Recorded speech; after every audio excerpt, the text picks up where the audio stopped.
Welcome everyone. इस video में part B के क्वेश्चंस देखेंगे। ऑफिशियल क्वेश्चन पेपर आ गया था तो वो मैं लिंक में डाल दूंगा आपको, ऑफिशियल क्वेश्चन पेपर एंड उसकी आंसर की। मैंने लिंक में डाल रखा है। एंड जनरल एप्टीट्यूड के क्वेश्चंस मैंने काफ़ी सारे ऑलरेडी कर दिए हैं। इस वीडियो में part B section B 3.5 marks के फिजिक्स के क्वेश्चन करेंगे।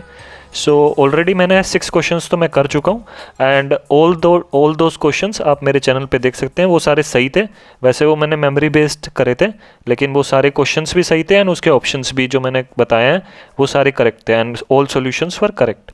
मैं 7th से स्टार्ट करूँगा। 7th question is 3 point charges Q are placed at the corners of an equilateral triangle.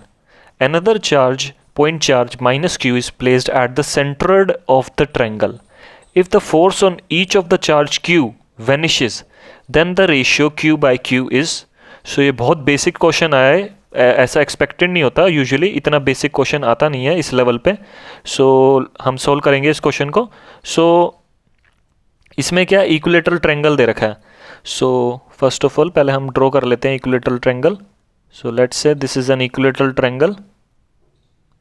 ठीक है, तो इक्विलेटरल ट्रायंगल हर एज पे हमने एक क्यू चार्ज प्लेस कर दिया है। This is a positive charge plus Q charge है। हर एक एज पे हमने प्लस क्यू चार्ज प्लेस कर दिया। एंड जो इसका जो सेंट्रोइड है, another point charge is played at the centroid. Centroid मतलब जो इसका बीच का होता है, जहाँ पे सारी मीडियंस, अगर यहाँ से मैं मीडियन ड्रॉ करता हूँ,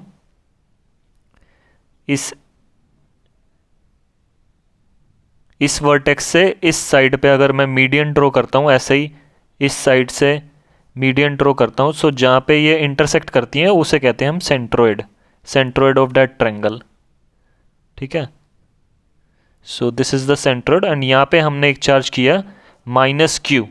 ठीक है, this is a negative charge. Now बोला है कि force on each of the charge Q vanishes. ये जब चार्ज हमने प्लेस किया तो इन सब पे जो फोर्स है वो वेनिश हो जाता है। तो हमें बताना है क्यू बाई क्यू का रेशियो। क्यू बाई क्यू का रेशियो बताना है हमें, क्या होगा। Let's say this is A, this is B, this is C and ये इक्विलेटरल ट्रायंगल है। इक्विलेटरल ट्रायंगल का मतलब क्या कि all sides are equal and सबके जो एंगल्स हैं वो 60 डिग्री होंगे। बेसिकली मैं एक बारी इस चार्ज पे मैं आपको कैलकुलेट करके बता देता हूँ कि इस चार्ज पे क्या फोर्स लगेगा, क्योंकि सब पे बोला है कि सब पे जो फोर्स है वो ज़ीरो है। तो मैं इस चार्ज पे, दिस चार्ज पे सारे चार्जेस की वजह से फोर्स कैलकुलेट करेंगे एंड उसका जो इक्विवेलेंट नेट फोर्स है वो हम ज़ीरो कर देंगे तो पता चल जाएगा, क्योंकि नेट फोर्स हमें ज़ीरो दे रखा है इस चार्ज पे, सब चार्जेस पे ज़ीरो दे रखा है, तो एक का निकाल लेते हैं। इस चार्ज की वजह से इस चार्ज पे क्या होगा, ये रिपल्सिव फोर्स होगा एंड ये इस तरफ डायरेक्शन में आएगा। This is F A.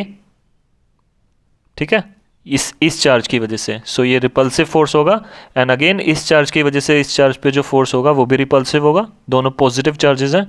तो this will be F C and centroid को मैं ओ ले लेता हूँ, ओ पॉइंट आई है एंड सेंट्रोइड की वजह से जो फोर्स प्रोड्यूस होगा, सिंस अट्रैक्टिव होगा क्योंकि ये नेगेटिव चार्ज है, तो फोर्स इस तरफ होगा इसकी वजह से।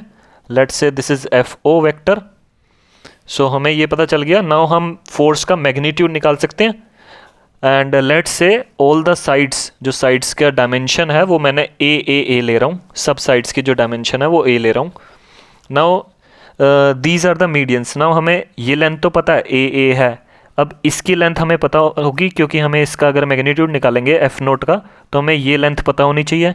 इस लेंथ को कैसे निकालेंगे। इक्विलेटरल ट्रायंगल की प्रॉपर्टीज़ अगर आपने पढ़ी हो, इसकी एक तो ऑल साइड्स आर इक्वल होती हैं and all angles are equal to 60 degree and जो मीडियंस होते हैं, जो मीडियन है अगर उसकी लेंथ आपको पहले से पता है तो आप डायरेक्टली लिख सकते हैं। मैं यहाँ पे बता भी देता हूँ कि let's say this is an equilateral triangle and ये सेंट्रोइड है, सेंट्रोइड ओ। ठीक है, तो all angles are equal to 60 degree and all sides are equal and ये जो सेंट्रोइड है, जो मीडियन होता है, जो हम इसमें मीडियन खींचते हैं, मीडियन क्या होता है, जो सामने वाली साइड को दो पार्ट में डिवाइड कर दे। मतलब अगर ये ए है तो ये a बाई 2 हो जाएगा, ये a बाई 2 हो जाएगा। और इक्विलेटरल ट्रायंगल की प्रॉपर्टी होती है, इक्विलेटरल ट्रायंगल, इसकी प्रॉपर्टी होती है कि इसमें जो मीडियन होती है that is the perpendicular bisector also perpendicular bisector, और ये ऑल्टीट्यूड भी होता है, ऑल्टीट्यूड भी यही होता है, एंड मीडियन भी यही है। सो ये सारी चीज़ें एक ही होती हैं, एक सिर्फ एक इक्विलेटरल ट्रायंगल में होता है ये ऐसा। सो इक्विलेटरल ट्रायंगल की प्रॉपर्टी है कि उसमें परपेंडिकुलर बाइसेक्टर, मीडियन या altitude, these all are same. So ये जो लाइन है, these are perpendicular bisectors on each side, ठीक है। एंड अगर ये परपेंडिकुलर बाइसेक्टर है तो हम इसकी लेंथ निकाल सकते हैं। सो अगर इसकी लेंथ a है एंड ये मीडियन है, क्योंकि तो ये a/2 में डिवाइड भी कर रही है, तो ये a/2 है, तो हम इसकी लेंथ निकाल सकते हैं पाइथागोरस थ्योरम से। तो इसकी लेंथ क्या हो जाएगी, अंडर रूट हाइपोटेन्यूज का स्क्वायर माइनस दिस पार्ट का स्क्वायर, ठीक है, बेस का a/2 का square. So that will be under root a² minus a²/4 हो जाएगा। So that will be √3a/2। So मेरे पास इसकी लेंथ आ गई, इस ऑल्टीट्यूड की length, this is √a/2। And जो मीडियन होता है, जो सेंट्रोइड होता है इनका, वो सेंट्रोइड मीडियन को डिवाइड करता है 2:1 के रेशियो में। सो ये 2:1 के रेशियो में डिवाइड करता है, मतलब इसकी जो लेंथ है that is 2/3 of the whole length of this, and this is 1/3 of whole length of this. मतलब अगर मैं इस पॉइंट को D ले लूँ तो AO जो है, दिस AO, दिस पार्ट, इसकी लेंथ होगी 2/3 ऑफ लेंथ ऑफ AD। पूरी जो मीडियन की लेंथ है उसकी 2/3 होगी। सो 2/3 of √3a/2, and that will be, ये 2 कैंसिल हो जाएगा, एंड हमारे पास आ जाएगा a/√3। ऐसे ही OD की लेंथ हो जाएगी 1/3 of AD, and that will B 1/3 of √3/2a, and that will B 1/2 √3a, ठीक है।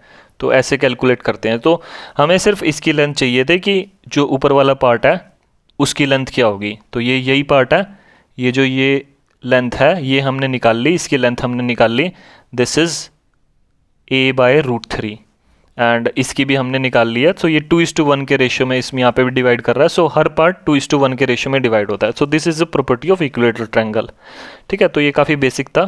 तो अब नाउ हम फोर्स निकाल लेते हैं।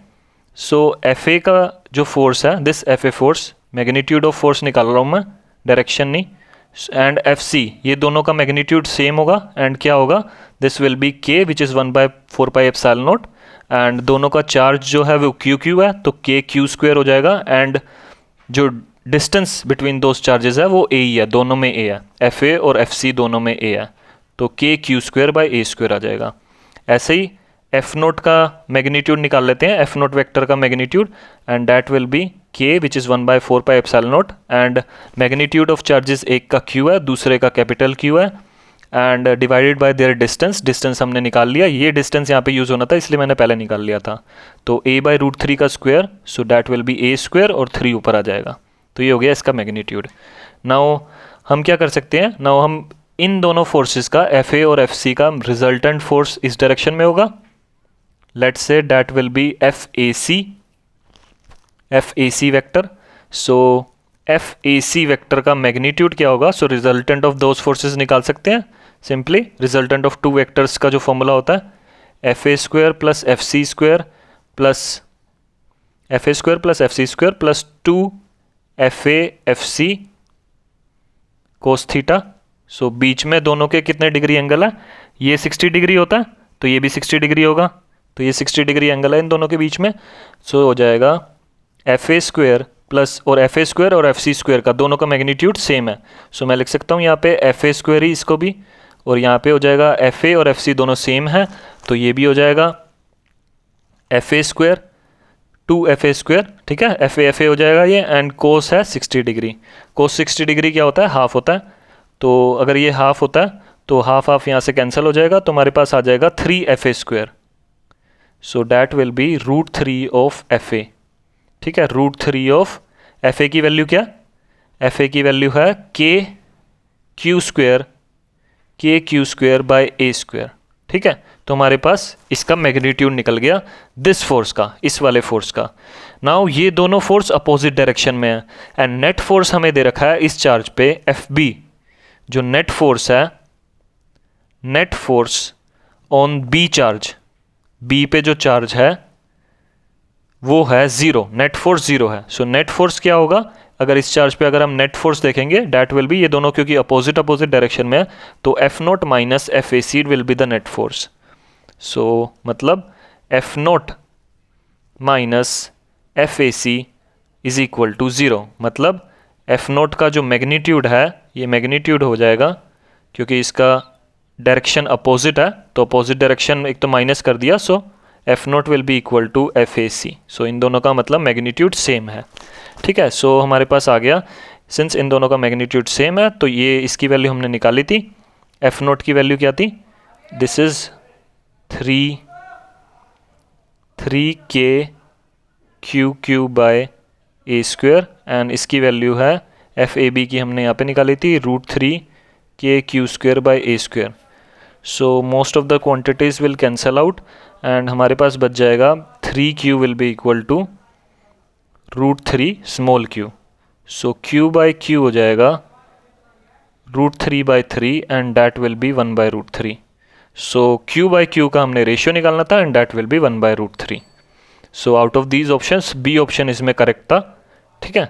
सो बहुत ईजी क्वेश्चन था, सिंपली आपको पता होना चाहिए बस इक्विलेटरल ट्रायंगल का थोड़ा सा कंसेप्ट, कि इसमें मीडियन वही परपेंडिकुलर होता है और इसकी अगर ये लेंथ √2/a होती है, आपको पहले से ये चीज़ें पता होनी चाहिए, मैंने बस ऐसे ही बता दिया कंसेप्ट के लिए, बस आपको ये पहले से पता होना चाहिए कि इसकी लेंथ होती है √3/2a और ये 2:1 के रेशियो में डिवाइड करता है, ठीक है। तो उससे आप सिंपली इसकी लेंथ निकाल सकते हो और फिर कुछ भी निकाल सकते हो। नाउ 8th क्वेश्चन आया था इंडक्टर, ये दे रखा है an inductor, capacitor and resistor are connected in series to an AC source V is equal to V naught sine omega t. So if the net current is found to depend only on R then, so एक ये series LCR circuit है, again ये बहुत basic question आया है, LCR series का circuit है, ठीक है, जिसमें हमने एक इंडक्टर लगा रखा है, देन हमने एक कैपेसिटर लगा रखा है, देन हमने एक रेजिस्टर लगा रखा है, एंड इन दोनों को हमने एक AC सोर्स से कनेक्ट कर दिया है, AC source, and that is V is equal to V naught sine omega t, V is equal to V naught sine omega t. So this is an inductor, this is a capacitor, this is a resistor. So होगा क्या, positive half cycle में देखेंगे तो current इस direction में जाएगा, negative half cycle में देखेंगे तो ये पॉजिटिव और ये नेगेटिव हो जाएगा, करंट इस डायरेक्शन में जाएगा।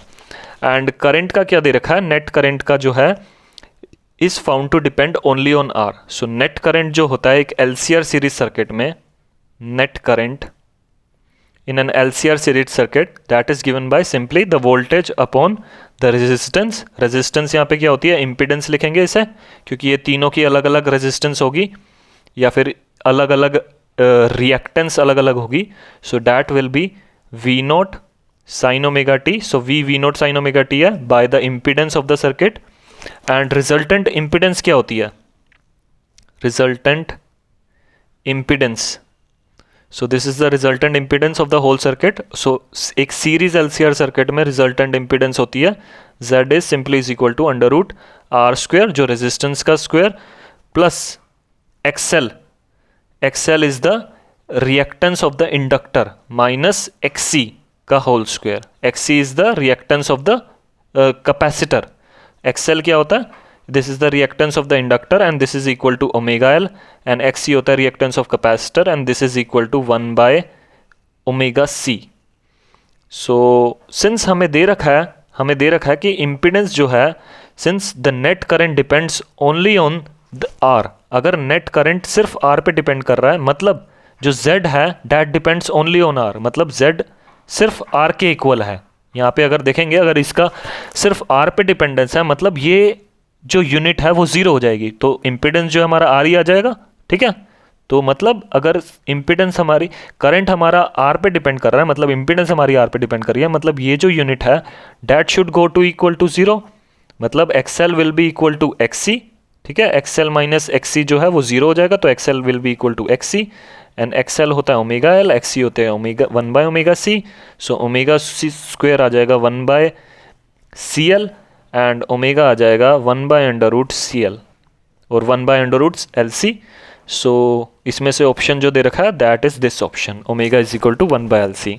एंड यही सेम कंडीशन होती है हमारी जब हम रेजोनेंस की कंडीशन निकालते हैं, ठीक है। तो रेजोनेंस की सेम कंडीशन पे क्वेश्चन देती है, बहुत ईजी क्वेश्चन था। नाउ नेक्स्ट क्वेश्चन है, this is again from magnetic field, electromagnetics से। सो दिस इज़ थोड़ा सा ट्रिकी है, बस ज़्यादा नहीं, अगर आप ध्यान से समझोगे तो आप इजीली ये भी कर लोगे।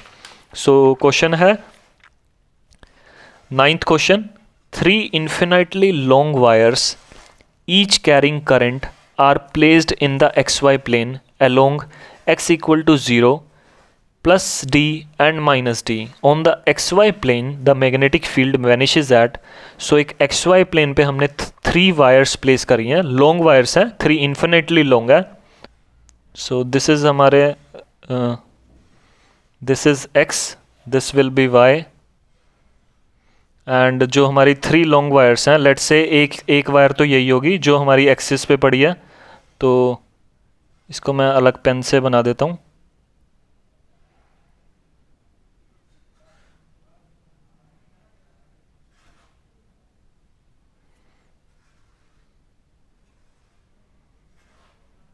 एक वायर हमारी यहाँ पे है एंड एक वायर हमारी यहाँ पे है। सो ये 3 वायर हमारे पास दे रखी हैं एंड तीनों पे जो करंट है that is I current flow कर रहा है तीनों वायर्स पे, okay. And these 3 wires are infinitely long, and इनको नंबर दे देता हूँ, this is first wire, this is second wire and this is third wire.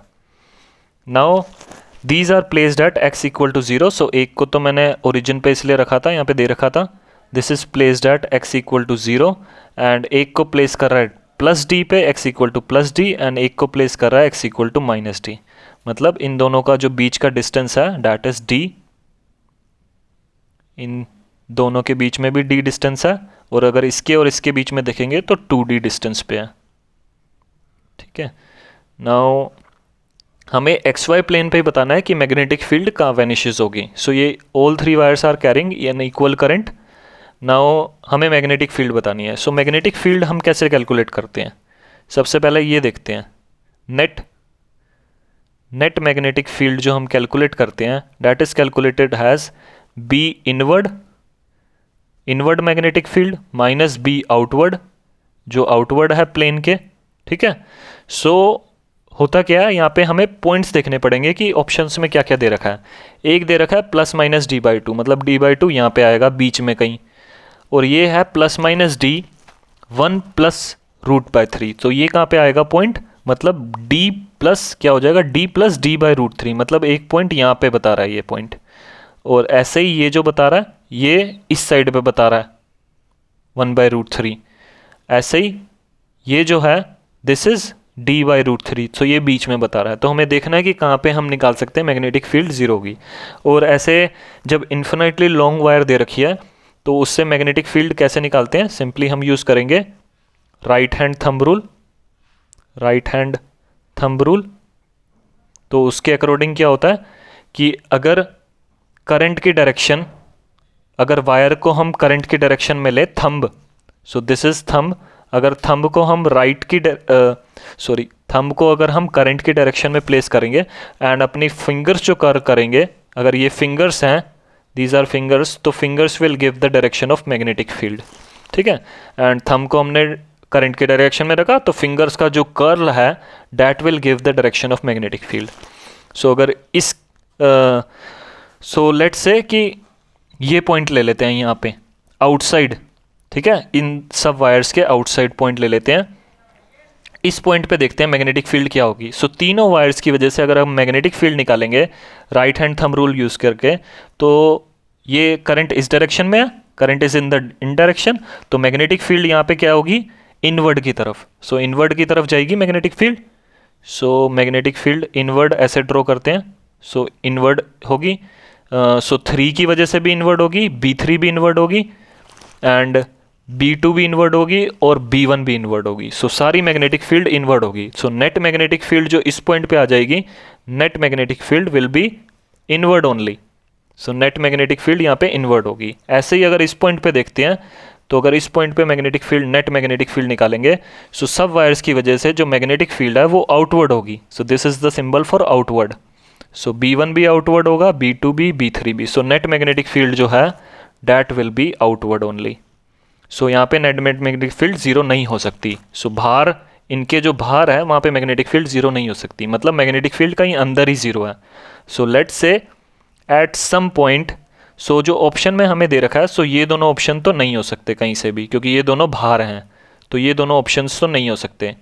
ये ऑप्शन हो सकता है, सॉरी, ये ऑप्शन यस हो सकता है, क्योंकि ये इनवर्ड ही है, ये अंदर की तरफ ये d माइनस d/√3 होगा ये, तो ये हो सकता है, तो ये ऑप्शन तो नहीं है।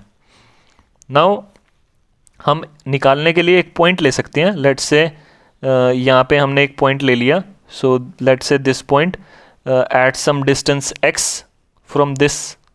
सो लेट्स से ये पॉइंट जो है, दिस पॉइंट इज़ a, और ये x डिस्टेंस पे है यहाँ से, इस वायर से x इक्वल टू 0 पे, एंड यहाँ पे भी हमने एक ऐसे पॉइंट ले लिया b, एंड ये भी x डिस्टेंस पे है यहाँ से, मतलब ये -x पे है, ये x पे है, ठीक है। एंड लेट्स से इस पॉइंट पे जो नेट मैग्नेटिक फील्ड है वो ज़ीरो हो रही है। क्यों मैं ये बोल रहा हूँ यहाँ पे ज़ीरो हो रही है, क्योंकि ऐसे ही पॉइंट पे ज़ीरो हो सकती है। मतलब अगर मैं यहाँ पे मैग्नेटिक फील्ड कैलकुलेट करूँ ए पॉइंट पे, सो मैग्नेटिक फील्ड जो है इस वायर की वजह से, अगर टू वायर को देखेंगे तो मैग्नेटिक फील्ड इनवर्ड की तरफ होगी, ठीक है, अंदर की तरफ जाएगी। Right hand thumb rule use कर रहे हैं, मतलब B2 इनवर्ड है। ऐसे ही 1 की तरफ के देखेंगे फिर इनवर्ड होगी, B1 भी इनवर्ड होगी। एंड अगर इस वायर की वजह से देखेंगे यहाँ पे मैग्नेटिक फील्ड, तो वो आउटवर्ड होगी, ठीक है। तो हमें यहाँ पे इनवर्ड भी मिल रहा है, आउटवर्ड भी मिल रहा है, मतलब मैग्नेटिक फील्ड यहाँ पे ज़ीरो हो सकती है बीच वाले पॉइंट पे कहीं पे। और ऐसे ही यहाँ पे अगर इस पॉइंट पे देखेंगे तो 2 की वजह से जो मैग्नेटिक फील्ड है वो आउटवर्ड होगी, B2 आउटवर्ड होगी, ऐसे ही B3 भी आउटवर्ड होगी, एंड जो B1 है वो इनवर्ड होगी। Inward, oh sorry, B1 will be inward and B2 and B3 will be outward.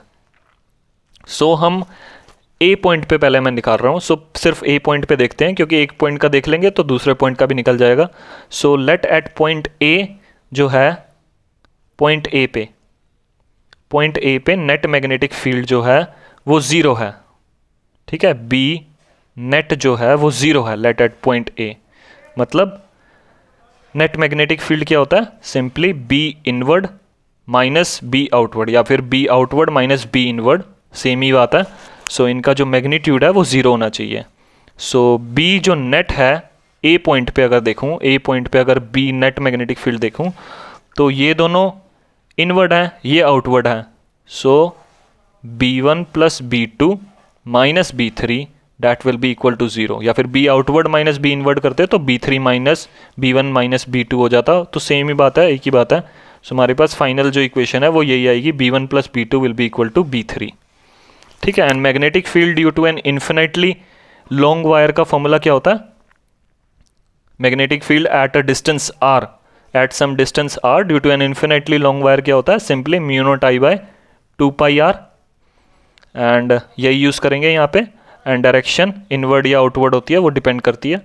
So हम यहाँ पे मैग्नीट्यूड देख रहे हैं, so mu naught I by 2πr होता है। सो B1 x डिस्टेंस पे यहाँ पे फर्स्ट वायर की वजह से क्या मैग्नेटिक फील्ड होगी, सो that will be mu naught I by current I है सब में ही, सो 2π, एंड डिस्टेंस क्या फर्स्ट वायर से यहाँ का, सो d प्लस x हो जाएगा, क्योंकि ये x है और ये d है, सो d प्लस x हो जाएगा, प्लस B2 सेकेंड वायर की वजह से क्या, सेकेंड वायर की वजह से डिस्टेंस सिर्फ x है ए पॉइंट का, so that will be mu naught I by 2πx, and B3 का डिस्टेंस क्या हो जाएगा, B3 का distance, so this total is d, this is x, so ये जो डिस्टेंस है, ये बचा हुआ डिस्टेंस वो बच जाएगा d minus x. So that will be equal to mu naught I by 2π d minus x. So mu naught I by 2π सब में कॉमन है, तो वो तो कैंसिल हो जाएगा। सो हमारे पास बच जाएगा 1 by d plus x plus 1 by x, that will be equal to 1 by d minus x. So हम क्या करते हैं, सबको एक जगह ले आते हैं एंड एलसीएम ले लेंगे। सो हमारे पास आ जाएगा d plus x d minus x into x, और ऊपर आ जाएगा x d minus x plus d minus x d plus x minus d plus x into x, ये this will be equal to zero, और ये numerator यहाँ पे जाके ज़ीरो हो जाएगा एंड बच जाएगा d x minus x square plus d square minus x square minus d x minus x square will be equal to zero. So बच जाएगा, ये तो कैंसिल हो जाएगा d x, so d square minus 3x square will be equal to zero, यही बच जाएगा। So d square will be equal to 3x square and x will be equal to, तो x हमें निकालना था, सो x हो जाएगा x square D square by 3, so हम x यहाँ से निकाल सकते हैं, that will be plus minus D by root 3। So x की वैल्यू आ गई plus minus D by root 3, मतलब ये जो पॉइंट है x, ये है d बाई रूट 3 डिस्टेंस पे इस पॉइंट से, और यहाँ पे ऐसे ही यहाँ पे भी d बाई रूट 3 डिस्टेंस पे ये पॉइंट है b पॉइंट।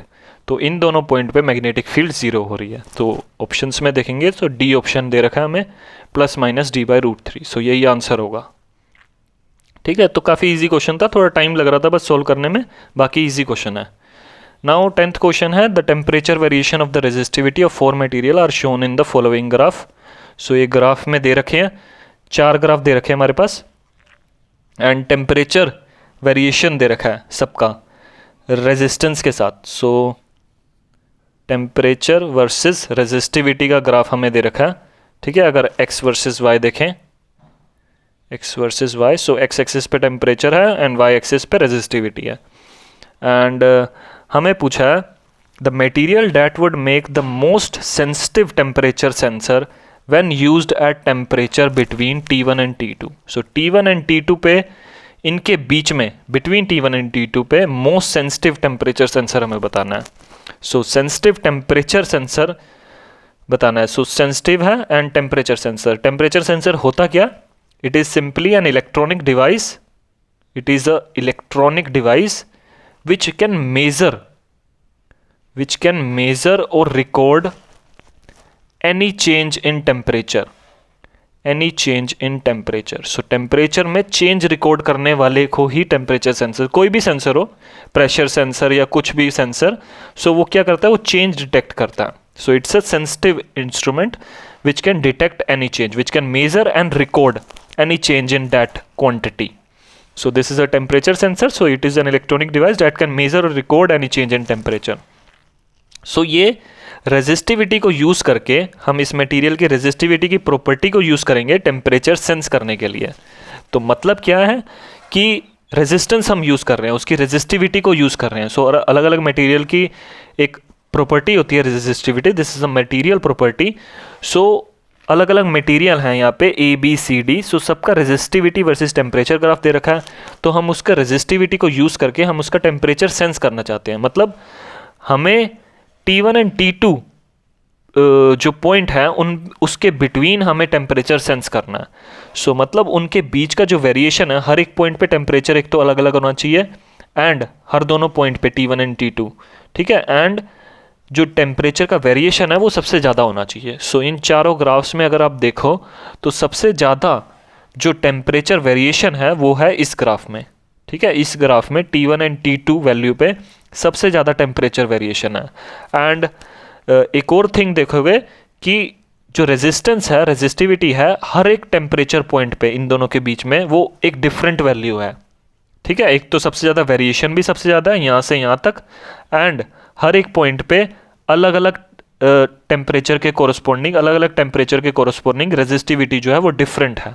ठीक है, अगर बाकियों से कंपेयर करें तो देखो यहाँ पे फ्लैटेड है, बहुत कम टेम्परेचर वेरिएशन है इस पॉइंट और इस पॉइंट के बीच में, और ये टेम्परेचर वैल्यू भी कई पॉइंट पे सेम है। ऐसे ही इसमें इस ग्राफ में भी देख सकते हो, ऐसे ही इस ग्राफ में भी टेम्परेचर वेरिएशन बहुत कम है और कई पॉइंट्स पे सेम ही रेजिस्टिविटी है corresponding to the same temperature.